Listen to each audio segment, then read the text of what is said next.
بسم اللہ الرحمن الرحیم۔ السلام علیکم۔ انجینئر مرزا محمد علی کہتے ہیں کہ جہلم کا یہ واقعہ ہے کہ عید الفطر کے دن مولوی صاحب گرمی کی وجہ سے رات کو یہ سوچ کر مسجد سے ٹھنڈی ہوا دینے والا ایئر کولر گھر لے گئے کہ صبح واپس لا کر رکھ دوں گا، تاکہ آج میری بیمار بوڑھی والدہ ہسپتال سے میرے گھر آئی ہیں اور بوڑھی ماں کو گرمی نہ لگے۔ لیکن صبح محلے میں شور مچ گیا کہ مولوی چور ہے، اور پھر اسے ذلیل کر کے مسجد سے نکال دیا گیا۔ کچھ دن بعد مولوی صاحب نے ایک آوارہ لڑکی، جسے عرف عام میں طوائف کہتے ہیں، اس سے شادی کر لی۔ جب وہ امید سے ہوئی تو محلے والے تانے دینے لگے کہ اگر بیٹی ہوئی تو طوائف ہی بنے گی اور بیٹا ہوا تو چور بنے گا۔ اتنا سننا تھا کہ مولوی صاحب زارو قطار رونے لگے اور روتے ہوئے گھر چلے گئے۔ اور جیسے ہی آدھی رات ہوئی تو اللہ تعالیٰ نے، ممتاز بیٹا، تو لوگوں سے کہتا کیوں نہیں ہے کہ تجھے وقت پر ہدیہ دے دیا کریں؟ دیکھو تو مہینے کی 15 تاریخ ہو چکی ہے، آدھا مہینہ تو گزر چکا ہے، ابھی تک لوگوں نے پیسے کیوں نہیں دیے؟ مولوی صاحب نے اپنی ماں کی بات سنی تو جو آخری لقمہ اپنے منہ کی جانب لے کر جا رہے تھے وہیں پر ہاتھ روک دیا۔ ایک گہری سانس خارج کر کے اپنی ماں کو دیکھا اور پھر کہنے لگے کہ پتہ نہیں لوگوں کا کیا مسئلہ ہے، وہ کیا چاہتے ہیں؟ یہ بھی جانتے ہیں کہ میرا زیادہ تر وقت مسجد میں ہی گزرتا ہے، میں اپنا پورا دن مسجد میں گزارتا ہوں، اذان دیتا ہوں، قرآن پاک کی تلاوت کرتا ہوں۔ کبھی کبھار اگر مولوی صاحب وہاں پر تشریف نہ لائیں تو میں امامت بھی کروا دیتا ہوں۔ پھر وہاں پر آنے والے بچوں کو قرآن پاک پڑھانا، ان کی دینی تربیت کرنا، سب کچھ میرا ہی کام ہے۔ بعض دفعہ تو چھوٹے بچوں کی مجلس بھی برپا کر دیتا ہوں۔ انہیں ہر طرح سے انسان بنانے کی کوشش میں لگا ہوں، لیکن اس کے باوجود مجھے ہدیہ دیتے ہوئے نہ جانے یہ لوگ کیوں کنجوسی کر دیتے ہیں۔ جانتے ہیں کہ حالات کس قدر خراب چل رہے ہیں، اس کے باوجود میرا تو دل ہی نہیں چاہتا کہ میں ایک ایک شخص سے کہوں کہ مجھے اپنے بچوں کو پڑھانے کا ہدیہ دو۔ کیا ان لوگوں کو خود احساس نہیں ہے کہ میرا گزارا صرف ان کے دیے ہوئے ہدیہ کے پیسوں سے ہی ہوتا ہے؟ بس اب تو اللہ ہی ان لوگوں کے دل میں یہ بات ڈالے تو وہ مجھے آ کر کچھ رقم دے دے۔ ممتاز صاحب بات کرنے کے بعد وہ آخری نوالا بھی اپنے منہ میں ڈال چکے تھے۔ ایک ہی روٹی تھی جو آج مولوی صاحب کی ماں نے پکائی تھی۔ آدھی روٹی ماں نے کھائی اور پھر وہی آدھی روٹی اپنی ماں کو کھلانے کے بعد مولوی صاحب خود کھا رہے تھے۔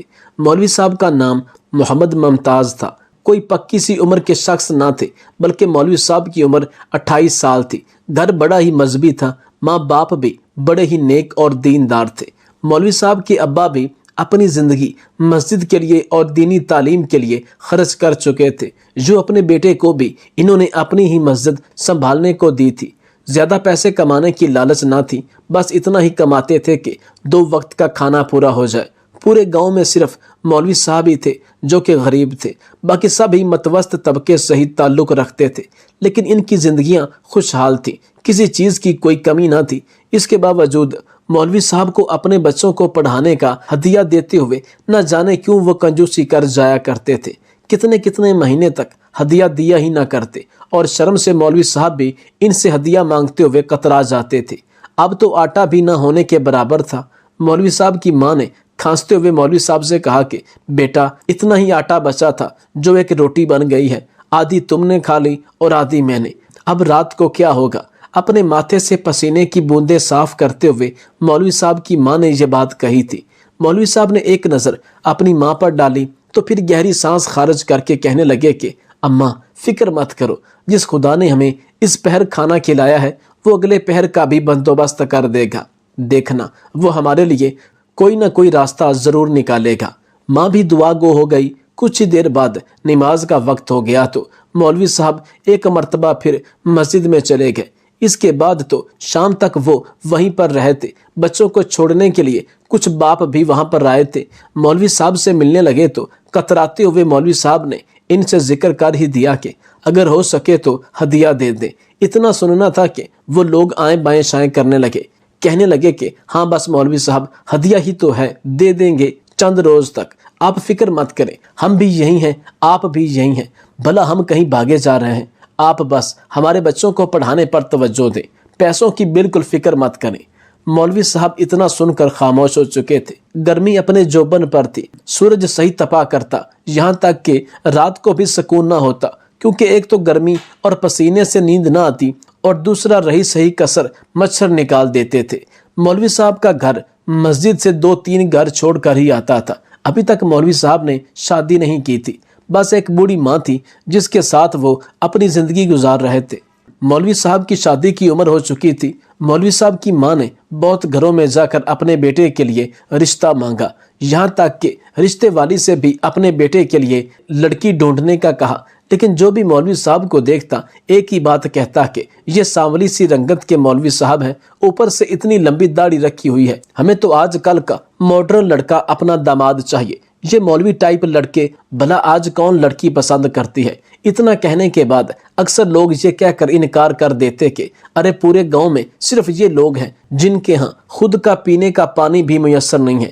مولوی صاحب کی بوڑھی ماں گھر گھر جا کر بالٹیاں اٹھائے پانی مانگ رہی ہوتی، نہ ہی پنکھا ہے، نہ ہی گیس ہے، نہ ہی کسی طرح کی سہولت تھی، کچے سے مکان تھے، ایک آندھی آئے تو سر پر آ گرے۔ بھلا ہم ایسے گھروں میں اپنی بیٹی کو بیاہ کر کیوں اس کی زندگی برباد کریں؟ اس طرح کی باتیں سن سن کر ممتاز صاحب کی ماں شرمندہ سی ہو چکی تھی۔ بالآخر مولوی صاحب نے بھی اپنی ماں سے کہہ دیا کہ اب میرے لیے لڑکی ڈھونڈنے کی ضرورت نہیں ہے، آج کل لوگ عزت اور محبت کو چھوڑ کر پیسہ اور گھر بار دیکھتے ہیں، انہوں نے اپنی بیٹیوں کی شادیاں اگر یہ سب کچھ دیکھ کر کرنی ہے تو ان کو کرنے دے، میرے نصیب میں جو ہوگی وہ مجھے ایسے ہی مل جائے گی۔ وقت گزرنے لگا، یہاں تک کہ مولوی صاحب کی عمر 32 سال ہو چکی تھی۔ مولوی صاحب کی ماں کی طبیعت اب پہلے جیسی نہیں رہی تھی، جیسے رکھی سکھی کھاتے ہوئے ان کا گزارا تو ہو رہا تھا، لیکن ماں کی بگڑتی ہوئی طبیعت دیکھ کر وہ کافی پریشان سے رہنے لگے تھے۔ مسجد میں جاتے تو وہاں پر لگے ہوئے پنکھوں سے جب انہیں ہوا لگتی تو جیسے ساری دنیا کا سکون انہیں وہیں پر میسر ہو جاتا۔ وہ خود ایئر کولر یعنی ٹھنڈی ہوا دینے والے پنکھے کے سامنے بیٹھ کر بچوں کو پڑھایا کرتے تھے، لیکن جیسے ہی اپنی بوڑھی ماں کا خیال آتا تو دل پر تو جیسے چھریاں چلنے لگتی تھیں، یہی سوچتے رہتے کہ میں تو خود پنکھوں کے آگے بیٹھ کر بچوں کو پڑھا رہا ہوں، میرا پسینہ سوکھ جاتا ہے، لیکن میری ماں جو بغیر پنکھے کے اس گرمی میں گھر میں بیٹھی ہے، بیچاری بیمار ہے، گھبراتی رہتی ہے، بار بار پانی پیتی ہے، اپنے چہرے کو دھوتی ہے، لیکن اس کے باوجود یہ گرمی کم ہونے کا نام ہی نہیں لیتی۔ مولوی صاحب یہ سوچ کر پنکھے سے ہٹ کر یوں ہی بیٹھ جایا کرتے تاکہ روز محشر ان کی ماں ان سے گلہ نہ کر سکے۔ اس شام جب وہ گھر آئے تو ان کی ماں پسینے سے شرابور ایک جانب کو بیٹھی ہوئی تھی، بلڈ خطرناک حد تک لو ہو چکا تھا، دماغ تھا کہ بس گویا شریانیں پھٹنے کو تھی۔ ماں کی حالت دیکھ کر مولوی صاحب سراہنے آ گیا، فوراً اپنی ماں کو ہسپتال لے گئے۔ ڈاکٹر نے چیک اپ کیا تو کہنے لگے کہ ان کی طبیعت بہت زیادہ خراب ہے، اس گرمی میں آپ کو ان کا خیال رکھنا چاہیے، کوشش کریں کہ انہیں ٹھنڈی جگہ دیں، نرم بستر دیں، ہوادار جگہ پر رہیں گی تو ان کی طبیعت بھی ٹھیک رہے گی۔ مولوی صاحب نے جب یہ سنا تو پریشان سے ہو چکے تھے کہ میرے پاس تو اتنے پیسے بھی نہ تھے کہ وہ اپنے گھر ایک پنکھا ہی خرید کر لگا سکتے۔ کچھ عرصہ پہلے ہی انہوں نے بجلی کا کنیکشن لگوایا تھا، وہ بھی صرف اس لیے کہ اندھیرے میں بوڑھی ماں کتنی مرتبہ ٹھوکر کھا کر گر چکی تھی، ہلکی سی زرد روشنی گھر میں آن رہتی تو ماں کو رات میں اٹھنے کے لیے بھی آسانی ہوتی، کیونکہ بار بار رفع حاجت کے لیے جاتے ہوئے ماں کو اندھیرے میں کافی پریشانی کا سامنا کرنا پڑتا تھا۔ اس روز مولوی صاحب اپنی ماں کو گھر لے کر آئے، سوچ میں پڑ گئے کہ آخر پنکھے کا انتظام کہاں سے کریں۔ کباڑ خانے میں جا کر بھی پنکھے کی قیمت پوچھی تو وہ اس قدر زیادہ تھی کہ مولوی صاحب ادا نہیں کر سکتے تھے۔ اپنی ماں کے لیے پنکھے کا انتظام تو کرنا تھا۔ مسجد میں آئے تو بچوں کو قرآن پاک پڑھانے لگے۔ قرآن پاک پڑھاتے ہوئے بے ساختہ ان کی نظر سامنے کھڑے پنکھے پر گئی۔ یہ وہ پنکھا تھا جو بآسانی اٹھا کر کسی بھی جگہ منتقل کیا جا سکتا تھا۔ اس پنکھے کو دیکھ کر مولوی صاحب خود سوچنے لگے، رات کو تو ویسے بھی مسجد میں کوئی نہیں ہوتا تھا، مسجد کو تالا لگا کر مولوی صاحب خود ہی جایا کرتے۔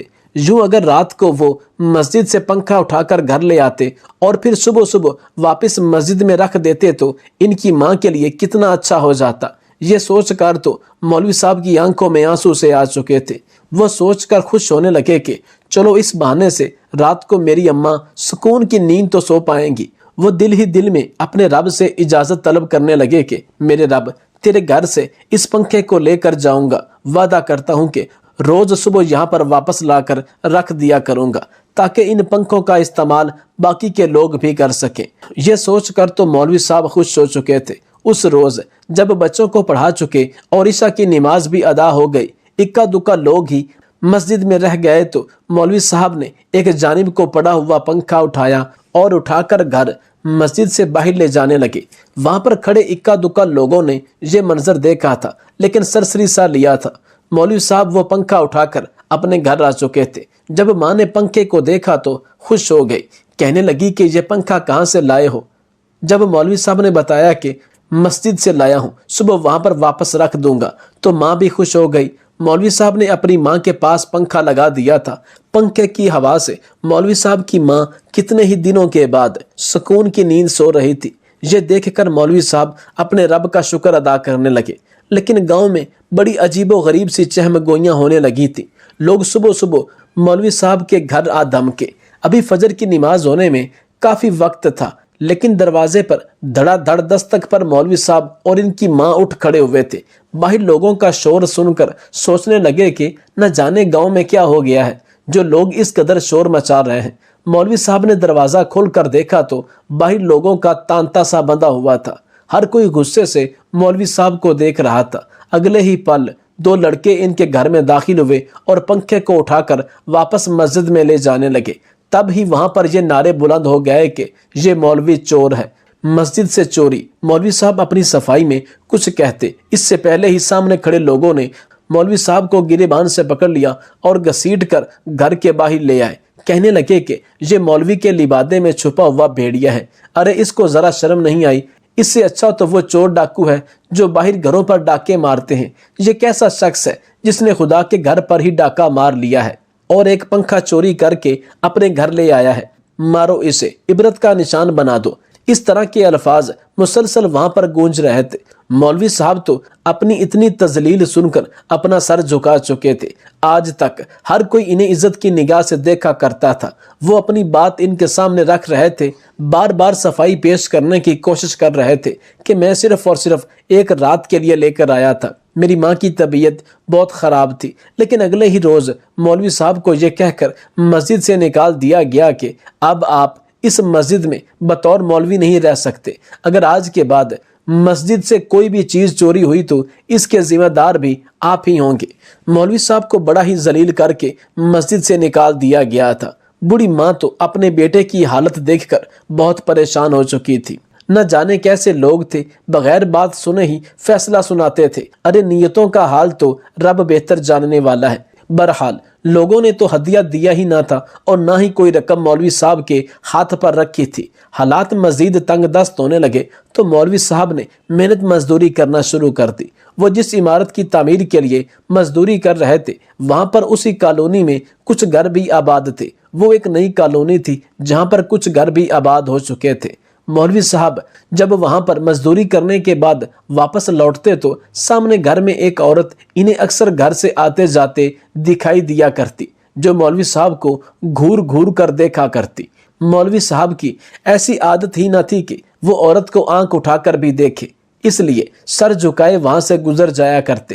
ایک مرتبہ جب وہ کام پر جا رہے تھے تو عورت نے مولوی صاحب کو روک لیا۔ یوں ایک غیر عورت کا انہیں روکنا یہ دیکھ کر وہ کچھ بخلا سے گئے، پھر پوچھنے لگے کہ محترمہ کیا کام ہے آپ کو مجھ سے؟ وہ عورت اس وقت سیاہ چادر میں ملبوس تھی، اس نے اپنا چہرہ ایک کونے سے ڈھک رکھا تھا۔ مولوی صاحب کو دیکھ کر کہنے لگی کہ دراصل میں آپ سے نکاح کرنا چاہتی ہوں۔ یہ بات سن کر تو مولوی صاحب کے ہوش اڑ چکے تھے۔ پہلی مرتبہ انہوں نے خود نظریں اٹھا کر اس عورت کو دیکھا تھا۔ کہنے لگے کہ یہ آپ کیا کہہ رہی ہیں؟ میں ایک شریف انسان ہوں، اگر آپ اس طرح کا کوئی مذاق کر رہی ہیں تو آپ کو پتہ ہونا چاہیے کہ آپ کس کے سامنے کھڑی ہیں۔ یہ سن کر تو وہ عورت سر جھکا چکی تھی۔ کہنے لگی کہ آپ نہایت شریف اور اچھے انسان ہیں، نہ جانے کیوں مگر پہلی مرتبہ ہی آپ کو دیکھ کر میں آپ پر دل ہار بیٹھی ہوں۔ میں ہر حال میں آپ کے ساتھ رہنے کو تیار ہوں۔ کیا آپ مجھ سے نکاح کرنے کے لیے تیار ہیں؟